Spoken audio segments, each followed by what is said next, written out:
오늘 구약성경 사무엘하 6장 1절로 15절 말씀을 통해서 다윗을 살린 오베데돔이라고 하는 제목으로 하나님 말씀 증거하겠습니다. 사무엘하 강의 네 번째 시간입니다.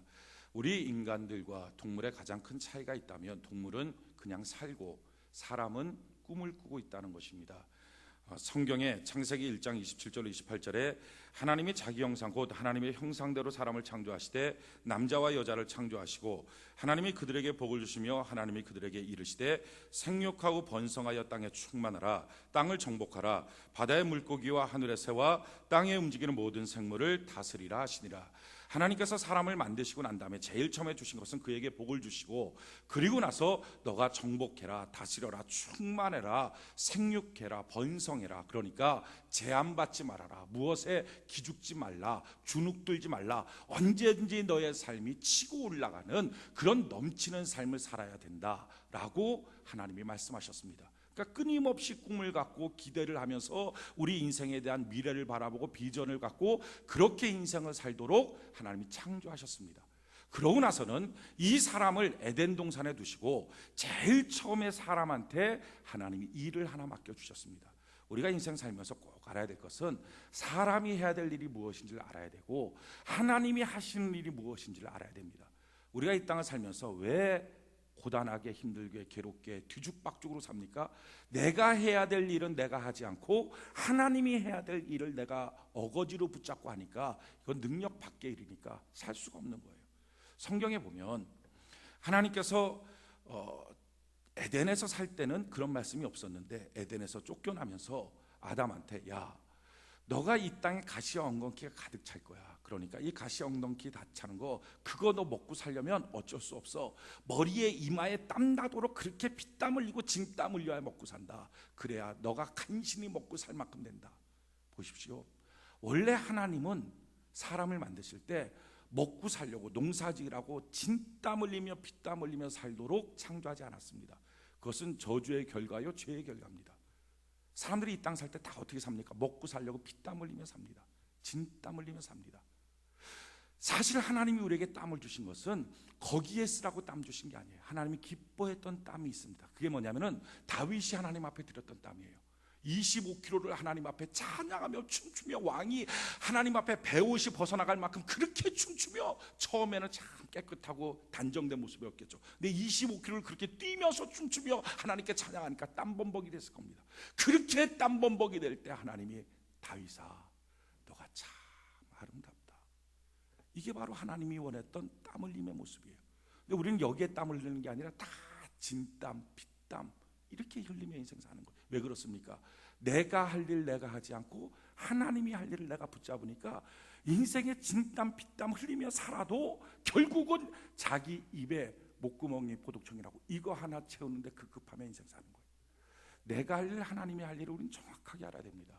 여러분, 하나님이 아담을 데려다 놓고 에덴 동산에 두시면서 그에게 주셨던 첫 번째 일, 이게 사실은 그의 인생의 일 전체인데 그 일이 뭐냐? 성경이 이렇게 말해요. 창세기 2장 19절에 보니까 여호와 하나님이 흙으로 각종 들짐승과 공중의 각종 새를 지으시고 아담이 무엇이라 부르나 보시려고 그것들을 그에게로 이끌어 가시니 아담이 각 생물에 부르는 것이 곧 그의 이름이 되었더라. 그러니까 하나님이 뭐 한 거예요? 이름 짓는 것, 이거 시킨 거예요. 그러니까 아담이, 사람이 갖고 있는 일, 본능적인 아주 본질적인 사람의 일이 뭡니까? 그것은 이름 짓는 겁니다. 여러분, 이름 짓는다는 말이 뭡니까? 우리가 자녀를 낳고 난 다음에 이름을 줘요. 이름을 짓는다는 게 뭐죠? 그걸 기대하는 거예요. 야, 너는 이렇게 살았으면 좋겠다. 너는 이런 모습 가졌으면 좋겠다. 기대하는 거예요. 꿈꾸는 거예요. 그러니까 사람이 하는 일이라는 것은 다른 거 없어요. 꿈꾸고 기대하고. 이게 에덴 동산에서 꿈꾸며 기대하며 제한받지 않고 하나님 나는 이런 꿈을 꿉니다. 하나님 나는 이런 기대를 갖고 있습니다 하면서 끊임없이 이름을 붙이는 것. 그렇게 이름을 붙이면 일을 행하고 일을 성취하시는 분은 하나님이니까 할렐루야. 하나님이 그것이 그렇게 되도록 하나님이 만들어 주시더라. 이게 에덴의 삶이었어요. 그런데 이런 인간의 본연의 임무가 깨어진 게 언제냐면은 바로 인간이 타락하면서 깨집니다. 사람이 타락하고 나니까 선악과 먹지 말라는데 먹었어요. 먹고 난 다음에 나타났던 결과, 성경은 이렇게 말해요. 창세기 3장 7절에 보니까 이에 그들의 눈이 밝아져. 자, 선악과를 먹고 났더니 눈이 밝아졌습니다. 근데 어떤 눈이 밝아지느냐? 지혜가 있느냐? 야, 사람이 어떻게 사는 것을 좀 지혜롭게 살까? 이런 눈이 밝아진 게 아니라, 사람이 어떤 눈이 밝아졌냐면은 자기가 벗은 줄을 알고 무화과 잎을 엮어 치마로 삼았더라. 자기 벗은 걸 발견한 거예요. 그때 처음 벗은 게 아니라 사실은 처음 만들어질 때부터 벗었습니다. 사람은요, 원래부터 완벽하게 만들어진 존재가 아니에요. 에덴 동산은 원래부터 완벽한 존재의 땅이 아니었습니다. 그것은 다 벗고 있었어요. 벗고 있었는데, 그럼에도 불구하고 처음에 선악과를 먹기 전에는 자기가 벗었다는 사실이 그렇게 큰 문제가 아니었어요. 벗은 걸 알고 있었지만 문제가 되지 않았어요. 하나님보다, 영적인 천사보다 열등하게 지어졌지만 열등감을 느끼질 않았습니다. 이게 처음에 사람의 모습이에요. 성경이 이렇게 말해요. 창세기 2장 25절에 아담과 그의 아내 두 사람이 벌거벗었으나, 그러니까 타락하기 이전에 창세기 2장의 사건이죠. 아담과 그의 아내 두 사람이 벌거벗었으나 부끄러워하지 아니하니라. 벌거벗었어요. 그걸 알고 있었어요. 벌거벗은 걸 못 본 게 아닙니다. 분명히 뭔가 부족하다, 연약하다 알고 있었습니다. 그런데 그것이 큰 문제가 아니었다는 거예요. 그런데 선악과를 먹고 눈을 뜨고 나니까 무슨 눈이 떠져요? 수치심이 너무 큰 거예요. 부끄러움이 너무 큰 거예요. 열등감이 느껴지는 거예요. 그래서 그 다음부터 어떻게 돼요? 그것 때문에 자기 인생의 허무와 회의가 들고요, 자기 인생에 더 이상 이름을 붙이지 못해요. 뭔가 이름을 붙이고 싶은데 기가 죽는 거예요. 아유, 그렇게 말해봤자 되겠어? 왜? 지금 내 가정은 이런 문제들이 있는데, 지금 내 회사는 이런 문제들이 있는데, 지금 내 삶은 이런 약점이 있는데, 이런 부족함이 있는데, 이런 것들이 수없이 있는데, 야, 무슨 그렇게 꿈 같은 얘기를 해? 그런 기대를 해? 그거 해봤자 되겠어? 안 되는 거야. 소용없는 거야. 더 이상 이름 붙이질 않습니다. 놀라운 것은요, 창세기 3장 이후에 이름 붙이질 않아요. 그때부터 이름 붙이는 것은 사람이 아니고 하나님 이름 붙입니다. 너 아브라함이라 해라. 너 사라라 해라. 너 여호수아 해라. 하나님 이름 붙이는 거예요. 사람 이름 붙이지 못해. 왜? 더 이상 기대감이 없는 거예요. 사람은 원래부터 만들어질 때 그렇게 절망에 쉽게 노출되도록 만들어지지 않았어요. 너무 쉽게 절망하고 너무 쉽게 낙심하고 이렇게 만들어지질 않았는데, 타락하고 난 다음에 타락의 본성이 뭐냐면 이게 너무 쉽게 절망하는 거예요. 너무 쉽게 낙심하는 거예요. 인생의 운명 앞에서 조금만 해도 안 되면 금방 무력감에 빠지고 무기력감에 빠지고, 이게 인생이 되고 만 거예요. 일본의 대표적인 지성이죠.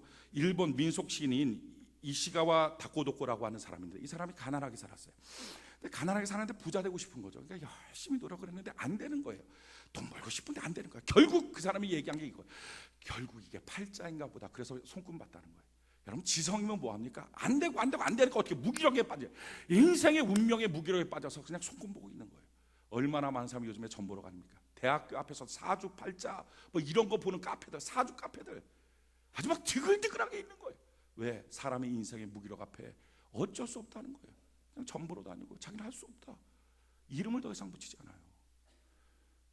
여러분, 하나님의 뜻은 뭡니까? 하나님은 인생에 어떻게 살기를 원하십니까? 성경이 이렇게 말해요. 하나님이 원하는 삶의 모습, 빌립보서 2장 13절에 보니까 너희 안에 행하시는 이는 하나님이시니 자기의 기쁘신 뜻을 위하여 너희에게 소원을 두고 행하게 하시나니. 우리 마음속에 하나님 꿈과 소원을 주시고 이를 행하게 하신다는 거예요.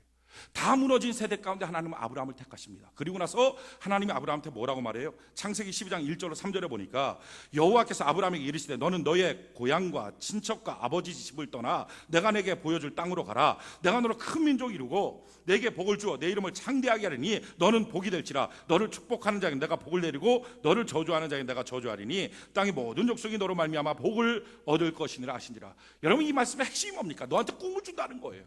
야, 너를 큰 민족 만들어줄 거야. 야, 내가 너를 큰 이름 만들어줄 거야. 꿈도 없고 그냥 살고 있는 아브라함한테 하나님이 찾아오셨어요. 야, 내가 너를 큰 민족 만들어줄게. 큰 이름 줄게. 그 말을 들으니까 마음에 꿈이 생기니까 뭐가 생겨요? 순종하고 싶은 마음이 생겨요.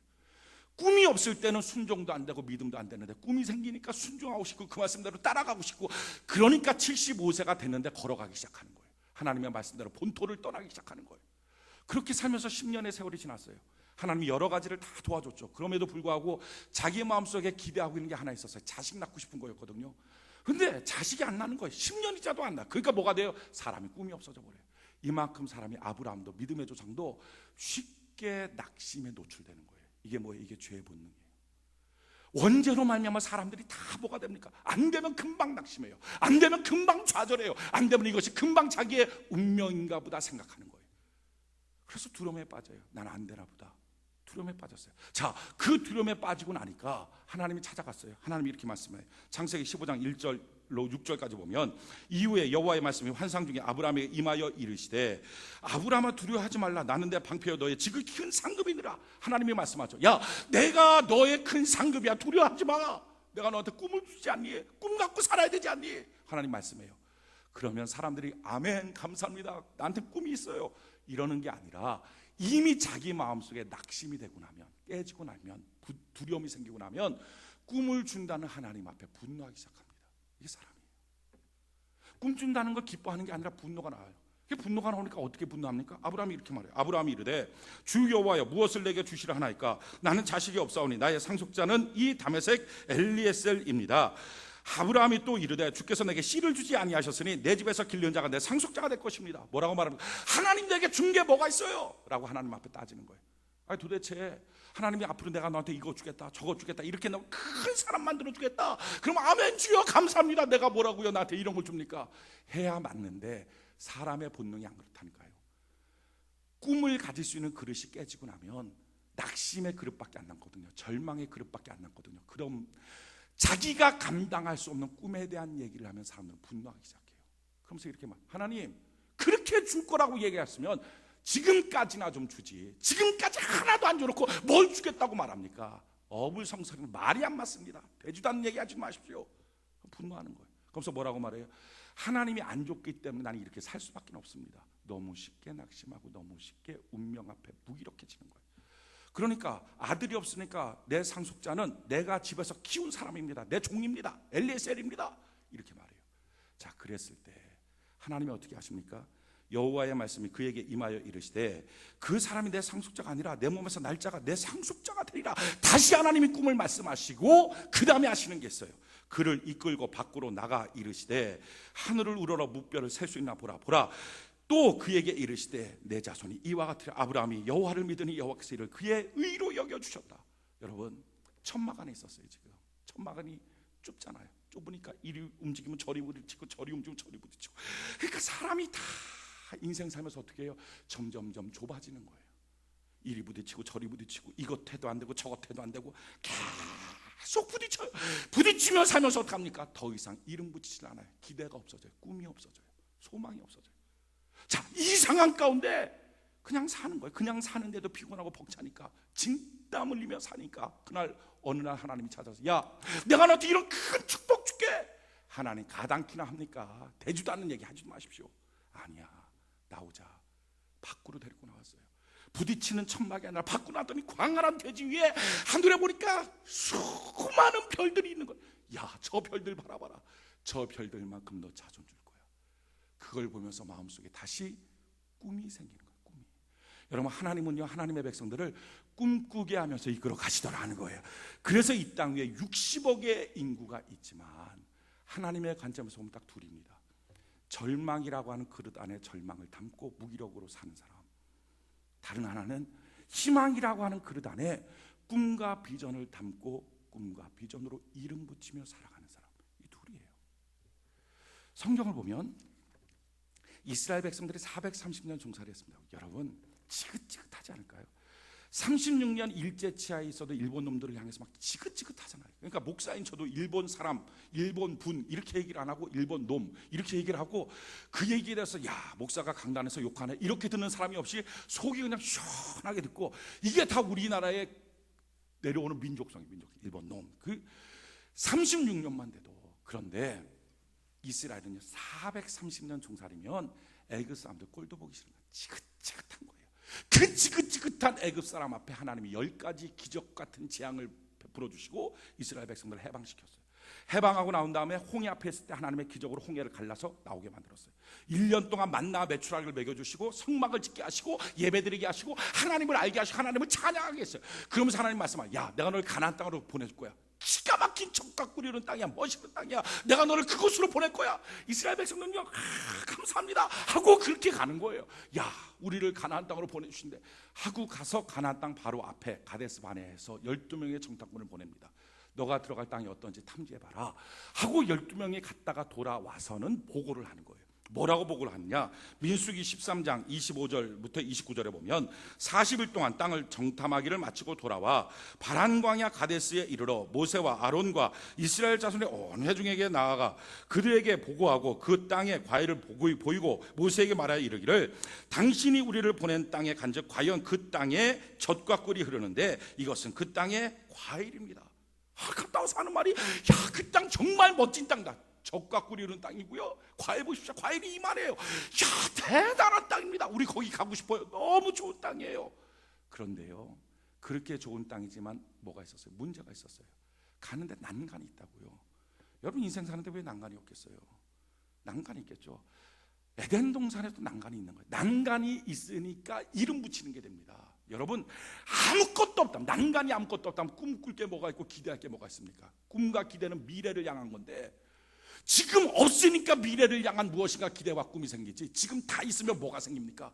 그러니까 에덴 동산에 아담이 이름 붙였다는 것, 꿈과 기대가 있었다는 것은 아담이 봤을 때도 에덴 동산이 완전하지 않는 뭔가 좀 부족한 땅, 부족한 땅인데 부족한 걸 묵상한 게 아니라 꿈과 기대를 갖고 말하기 시작했다는 거예요. 이게 에덴 동산이에요. 그들이 벌거벗은 걸 알고 있었지만 벌거벗은 것을 묵상하고 수치심에 도망가고 하나님이 부르는데도 난 두려워 숨었어요, 이게 아니라 벌거벗었으나 이게 무슨 문제야 라고 생각하고 있었다는 거예요. 도리어 아내를 향해서 너는 내 뼈 중에 뼈요 살 중에 살아, 이름 붙이고 있다는 거예요. 남편을 향해서 당신이야말로 가장 듬직한 사람입니다, 이름 붙이고 있었다는 거예요. 이게 에덴 동산이에요. 그러니까 에덴 동산도 무엇인가 난간과 어려움이 있다면 우리 인생 사는 게 왜 없겠어요? 가나안 땅 들어가는데 왜 없겠습니까? 가나안 땅이 난간과 어려움이 있었어요. 어떤 어려움이 있었어요? 성경이 이렇게 말해요. 그러나 그 땅 거주민은 강하고 성읍은 견고하고 힘이 클 뿐 아니라 거기서 아낙 자손을 보았으며 아말렉인은 남방 땅에 거주하고 헤딘과 여부스인과 아모리인은 산지에 거주하고 가나안인은 해변과 요단가에 거주하되이다. 무슨 말입니까? 성읍이 크고 거기는 아낙 자손, 큰 거인 같은 쌈자라는 사람들이 있었습니다. 문제 있었다는 거죠. 자, 보십시오. 너무 갖고 싶은 거예요. 너무 들어가고 싶은 거예요. 너무 좋은 땅이에요. 그런데 그 땅을 얻으려면 문제가 있다 하는 것입니다. 자, 문제 있을 때 그럼 어떻게 해야 돼? 야, 문제를 극복하자, 이기자, 나가자 해야 되는데 대부분 12명 중에 10명은 뭐라고 말합니까? 그러니까 우린 못해요 라고 했다는 거예요. 그게 지금 우리의 모습입니다. 그러니까 난 안 돼요 라고 말했다는 거예요. 이스라엘 백성들이 뭐라고 말합니까? 민수기 13장 30절로 33절에 갈렙이 모세 앞에서 백성을 조용하게 하고 이르되 우리가 곧 올라가서 그 땅을 취하자 능히 이기리라 하나 그와 함께 올라갔던 사람들이 이르되 우리는 능히 올라가서 그 백성을 치지 못하리라. 그들은 우리보다 강하니라 하고 이스라엘 자손 앞에서 그 정탐한 땅을 악평하여 이르되 이제는 그거 안 돼. 그러고 난 다음에 악평까지. 아이고, 해봤자 무슨 소용있어. 괜히 자기가 먹지도 못하니까 악평하는 거예요. 악평하면서 뭐라고 말합니까? 이스라엘 백성에서 그 땅을 정탐하여 이르되 악평하여 이르되 우리가 두루 다니며 정탐한 땅은 그 거주민을 삼키는 땅이요 거기서 본 모든 백성은 신장이 장대한 자들이며 거기서 네피림 후손인 아낙 자손의 거인들을 보았나니 우리는 스스로 보기에도 메뚜기 같으니 그들이 보기에도 그와 같았을 것이라. 메뚜기 같아. 우리는 뭐 꼼짝 못해. 보십시오. 가정 안에서 야, 우리 가정이 저렇게 됐으면 좋겠어. 우리 집이 저렇게 됐으면, 우리 사업장이 저렇게 됐으면 좋겠어. 내 인생은 이렇게 됐으면 좋겠어. 우리 남편이 이런 사람이면 좋겠어. 우리 아내는 이런 사람이면 좋겠어. 우리 아버지, 우리 어머니 이런 사람이면 좋겠어. 우리 교회는 이런 교회였으면 좋겠어. 우리 나라는 이런 나라였으면 좋겠어. 내 인생은 이랬으면 좋겠어. 그런 다 있잖아요. 다 있는데 문제는 그걸 이루려면 왜 난간이 없겠어요? 왜 갖고 있는 부끄러움이 없겠어요? 왜 갖고 있는 여러 가지 문제와 여건과 열등감이 없겠어요? 근데 문제는 이 모든 것들을 놓고 사람들이 뭐라고 말해요? 이것 때문에 못해. 이것 때문에 안 돼. 너 왜 이렇게 사니? 나는요, 태어날 때부터 상처 입고 태어났거든요. 상처 없는 사람이 어디 있습니까? 왜 너는 그렇게 사니? 아, 우리 가정은 이런 분위기였어. 그런 안 좋은 것 수많이 있는 게 인생 아닙니까? 근데 문제는 그 모든 것들 앞에 뭐라고 말하고 있냐는 거예요. 에덴 동산의 특징은 뭡니까? 똑같이 벌거벗었으나 거기서 그들은 이름 붙이고 있어요. 꿈을 말하고 있어요. 비전을 말하고 있어요. 기대를 말하고 있다는 거예요. 그런데 타락하고 난 다음에 똑같은 에덴 동산, 똑같이 그때 타락하고 나서 옷 찢어져서 벗은 게 아니라 원래 벗고 있던 그들이 그 다음부터 뭐라 그래? 벗은 것 때문에 두려워 숨고 싶다는 거예요.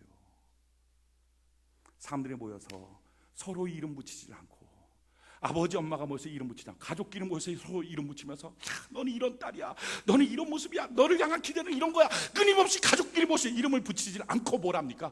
우리는 이것 때문에 안 돼, 저것 때문에 안 돼, 이 문제 때문에 안 돼, 저 문제 때문에 안 돼. 여러분, 문제 개선하면 됩니까? 문제 개선하면 언제까지 개선하면 바뀌어질 수 있을까요? 여러분, 에덴 동산도 문제가 있었다면 평생 문제 개선해도 그 문제 그겁니다. 이거 개선하면 저게 생기고 저거 개선하면 저게 생기고 평생 문제 있는 거예요. 중요한 것은 문제가 다 있어요. 그런데 문제가 문제처럼 안 보여야 돼요. 이게 바로 하나님이 원했던, 하나님이 만들었던 아담의 모습입니다.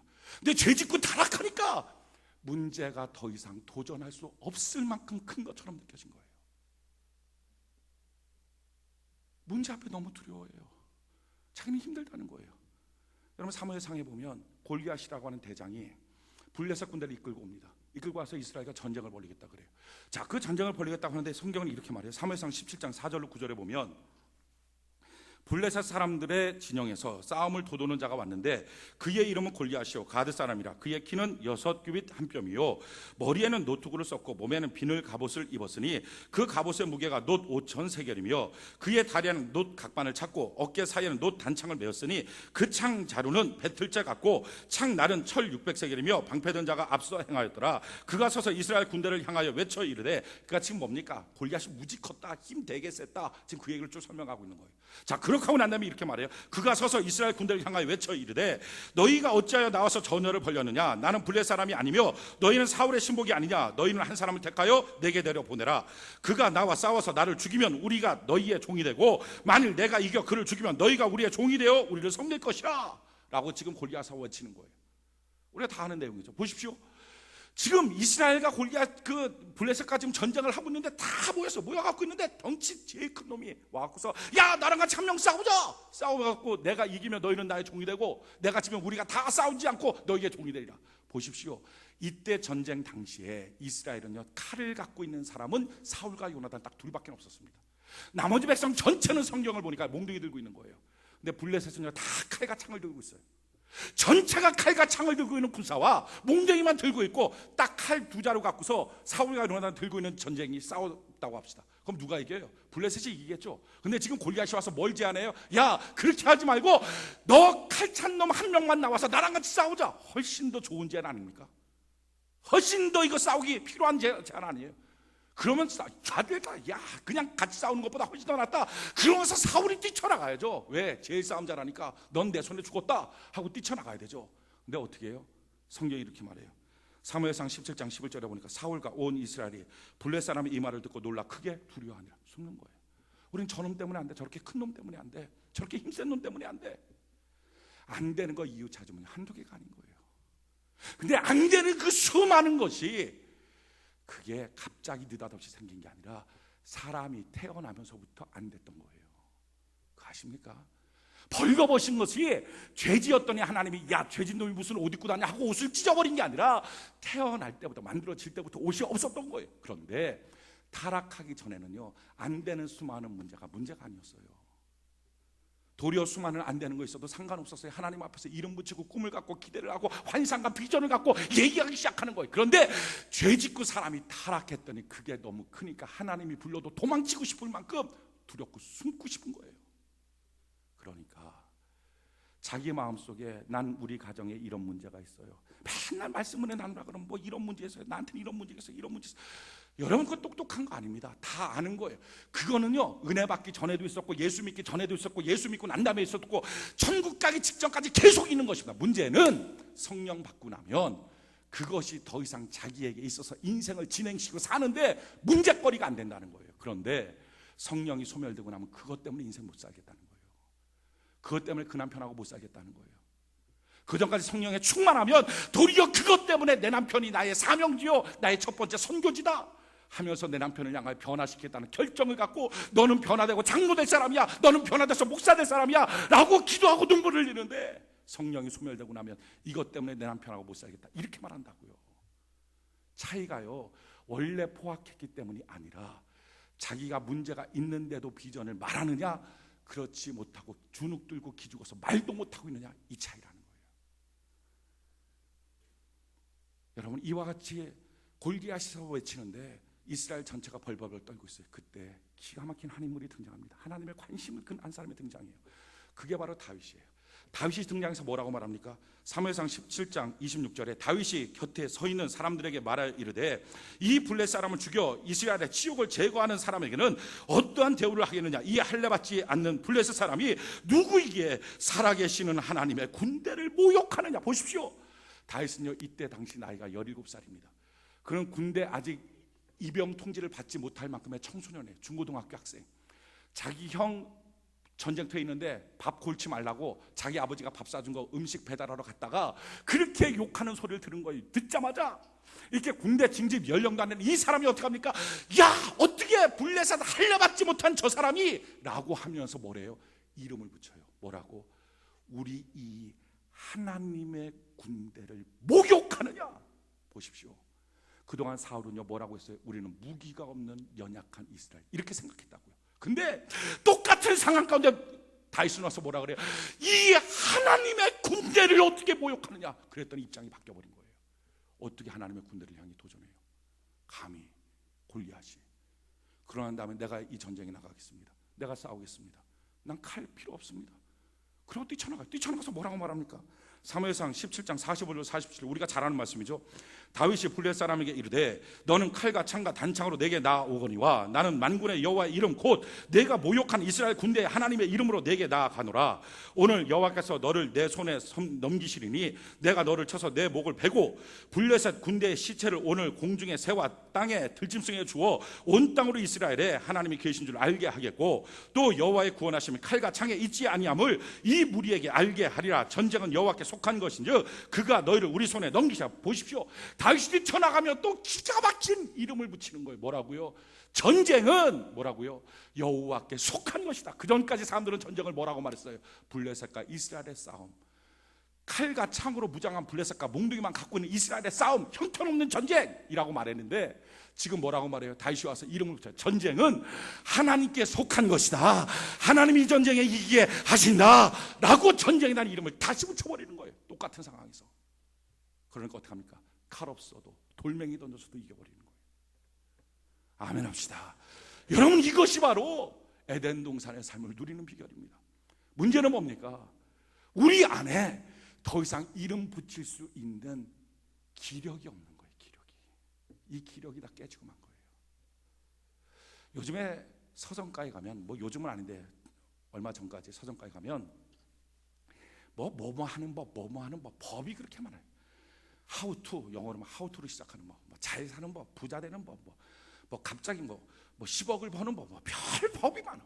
근데 요즘에는 그거 시들해졌어요. 이제 사람들 안 읽어요.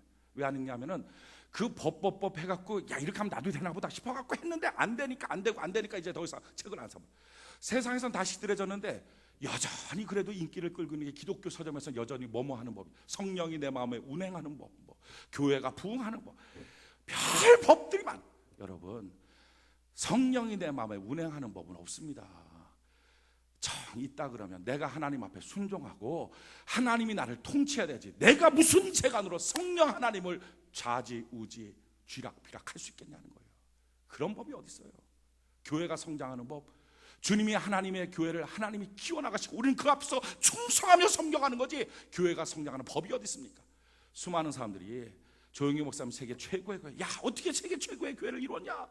구역 예배 있었다. 오카노 목사님 제자 훈련, 세계적인 제자 훈련. 야 우리 교회도 제자 훈련하자. 하영용 목사님 문화 사역하는 우리도 문화 사역하자.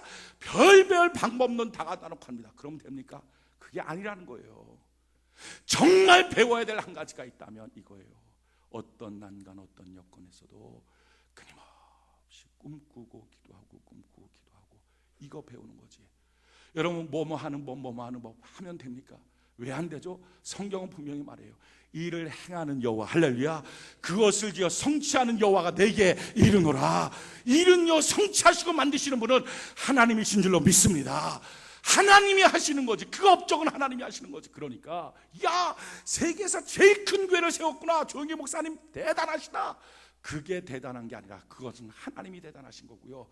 진짜 조영기 목사님 대단하신 것은요, 그 교회를 이루기까지 개척하는 그날부터 그 시간까지 수많은 난관이 있어도 계속 이름 붙이고 꿈꾸고 이름 붙이고 꿈꾸고, 남들이 미친놈이라고 말해도 이름 붙이고 꿈꾸고, 이게 대단한 거예요.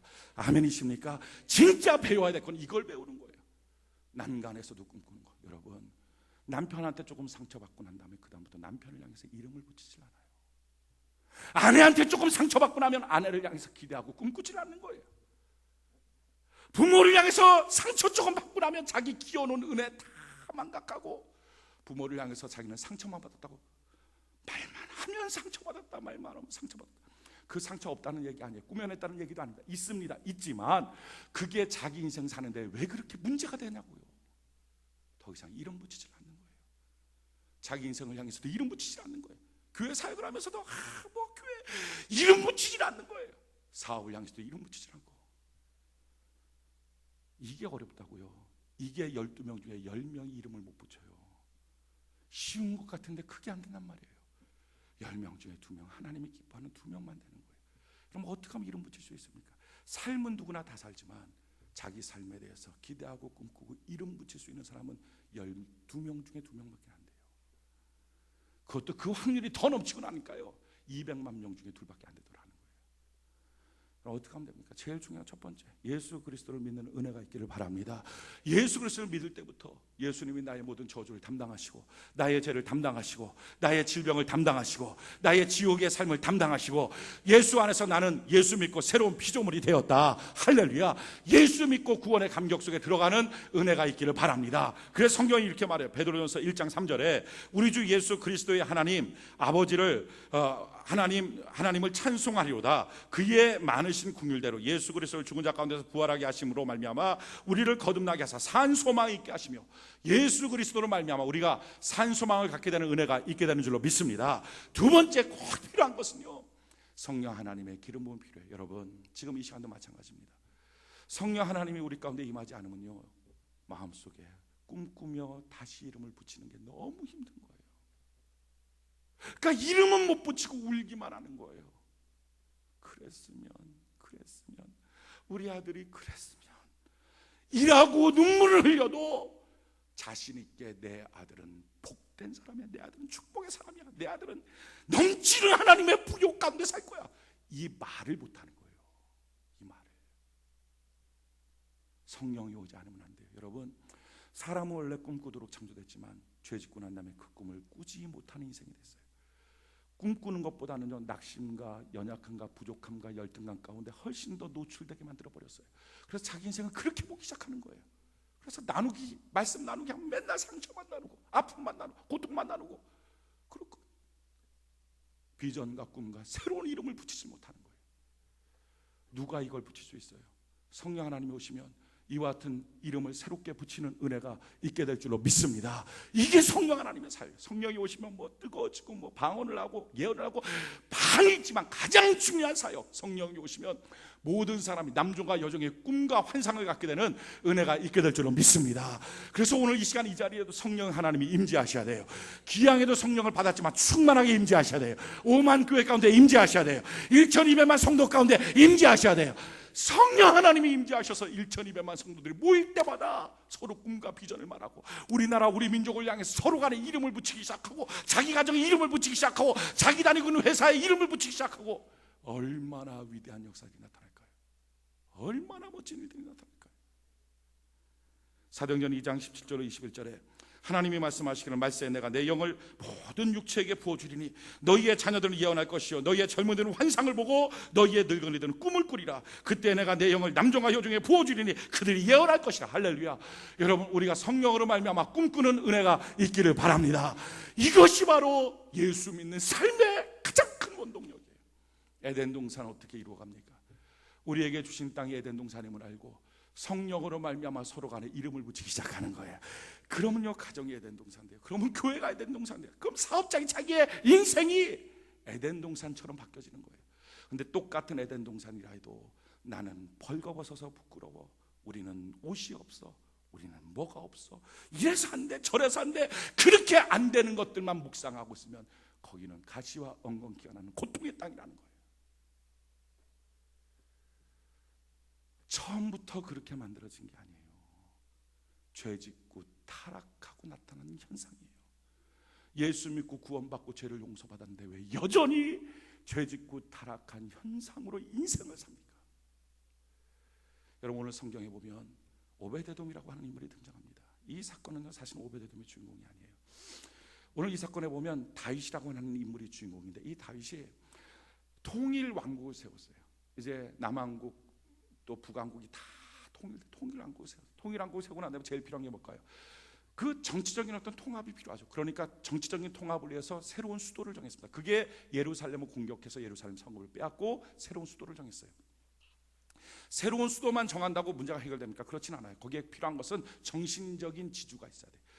당연히 이스라엘에게 있어서 정신적 지주는 여호와 하나님입니다. 그러니까 여호와 하나님을 상징할 수 있는 법궤를 예루살렘으로 모셔오자, 이렇게 생각해서 찾아봤더니 아비나답의 집에 법궤가 있는 거예요. 그래서 이스라엘에 3만 명을 뽑았어요. 여러분, 그 당시 이스라엘 3만 명은요, 국가적인 위기가 있을 때, 전쟁하러 다 나올 때 모이는 숫자입니다. 그 정도로 총체적인 비상을 걸어서 이스라엘 전체가 모여 3만 명이 모여서 새로운 악기도 만들고 하나님을 연주하면서 법궤를 쫙 모시고 오는데, 원래 법궤는 어깨에 매야 되는데 사람이 무지하니까 수레에 끌고 오는 거예요. 수레에 끌고 오다가 그 소가 뛰니까 우사가 법궤를 탁 붙잡으니까 그 자리에서 죽었어요. 이 내용의 설명은 여러 가지 신학적 내용으로 설명할 수 있지만 그 내용이 아니라 사실 중요한 내용이 뭡니까?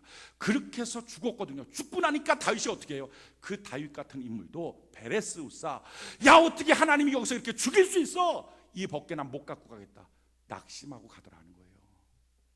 다윗도. 사람은요, 아브라함도 낙심하고 다윗도 낙심하고. 자, 근데 낙심하면 됩니까? 즉 국가적인 통합을 위해서 3만 명이 모여서 하는 거잖아요. 낙심하고 하나님 버리면 정신적인 통일이 없는데 국가가 어떻게 이루어집니까? 근데 사람 이상해요.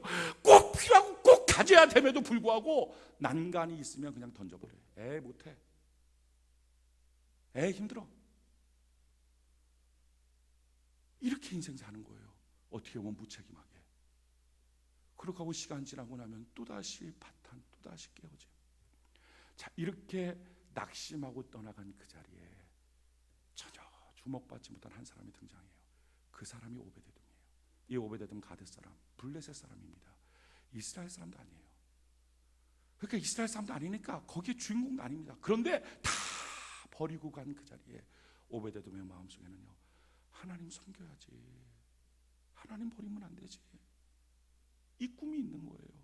이 꿈을 안 버린 거예요. 하나님 섬겨야지. 그렇게 해서 어떡합니까? 야, 아들들아 와라.